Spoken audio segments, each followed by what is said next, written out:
I'm 48 years old right now, but if I can go back in time to when I was 30, here are 4 cheat codes I wish that I would have told myself back then. Number 1, focus on value creation. You know how many times, like I used to say to myself, especially when I was in my 20s, like, I wish I could make more money. How do I make more money? How do I make this happen? How do I make that happen? If instead of doing that, which by the way has not worked for people for hundreds of years, how many people have asked that question and still stayed broke? So many. But if you go back to what causes money, what actually allows your income to increase, dollars follow value. Dollars follow the value you create for other people. How do you serve people, solve problems for them, or add value in such a way that money is just a natural byproduct?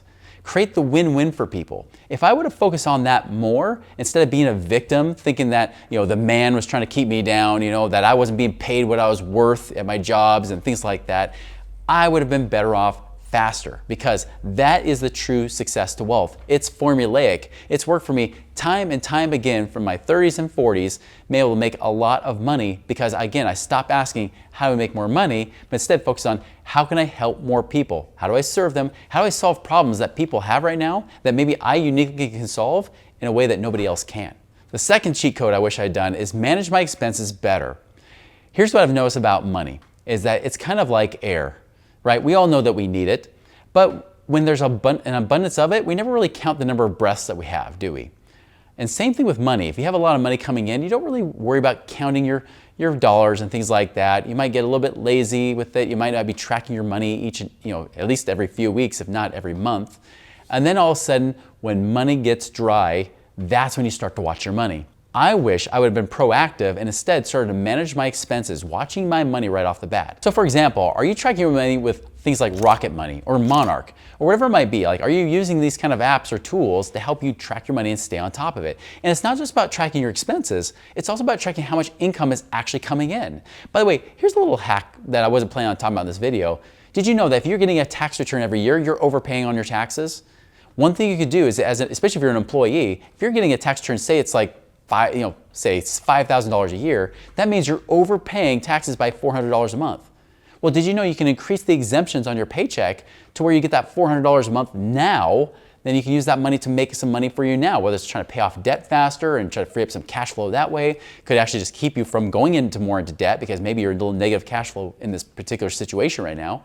Or maybe that gives you more money you can use to invest right now and make some more off of it. Because the truth is, you get that tax return, it's just the government borrowing your money at 0% and paying it back to you the next year. Why not get it back now? So there's a little bonus tip for you. So that's the thing. When you're trying to manage our expenses, we want to make sure that we are tracking our money, what's coming in, what's going out, and understand what's happening and make adjustments and tweaks along the way. If I would have done that, I wouldn't have gone broke so quickly, especially when the Great Recession hit. I was doing great financially. I had more than enough money coming in to cover my needs. But when things got tight, because I wasn't watching what was going on with my money and because my expenses were running up, because my lifestyle was creeping up, next thing I know, I'm in the hole thousands a month. And that put me in a bad position. And that leads to my next point. What I wish I would have done is have liquid cash on hand. Now, granted, at that time, I actually had my 6 months cash reserves, right? Like everybody recommends, get your 6 months. A lot of people even just say 3 to 6 months. So whatever your expenses are, say you spend $5,000 a month, they'll say, great, well, 3 months is $15,000 or 6 months is $30,000. Keep that in savings and you'll be fine. Well, that's fine to a degree, but not when things can get rough. If you're in a place where you get maybe laid off because you have a high paying position, by the way, the higher the pay you get, the more likely you are to be laid off longer. And so if you have a high paid position, you may want at least 12 months.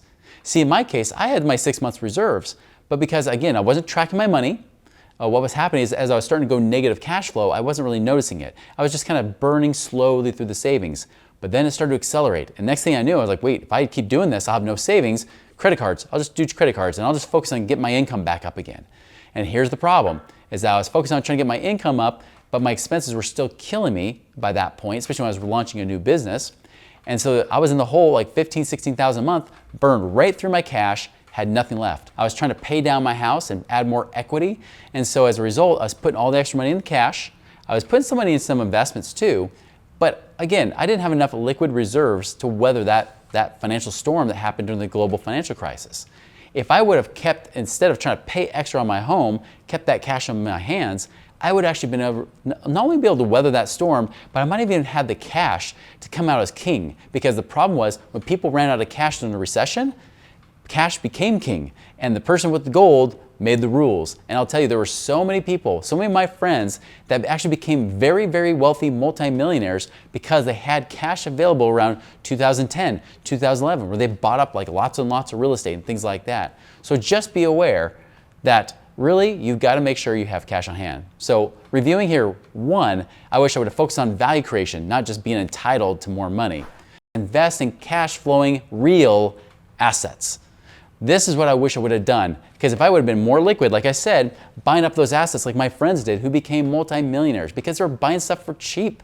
They were buying it because no one else had the cash, and therefore they were able to do something that others were not able.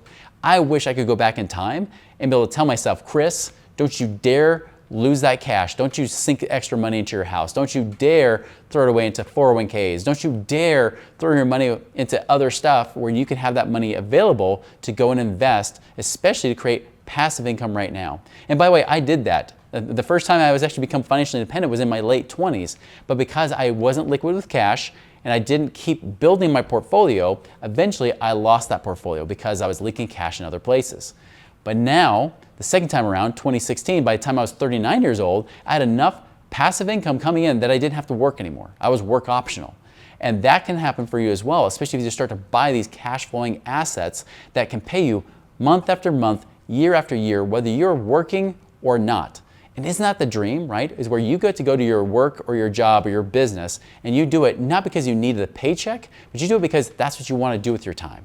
And heck, wouldn't it be awesome if you could say, you know what, this month I'm going to take the whole month off. I'm going to take a month or two off and go travel or go do this or go do that. Or maybe like I have a family member that's in need, I can go take care of them. Or maybe I want to go do some philanthropy work. I want to do some charity work and things like that. You've got so many more options, and that's why we call it work optional, right? Where you get to work because you want to, because you have enough passive income coming in to cover all of your needs, all of your expenses, and then some. Now, if you really like this video, I think you're gonna like this next one, because this next one talks about how could you actually create $500,000 a year of passive income.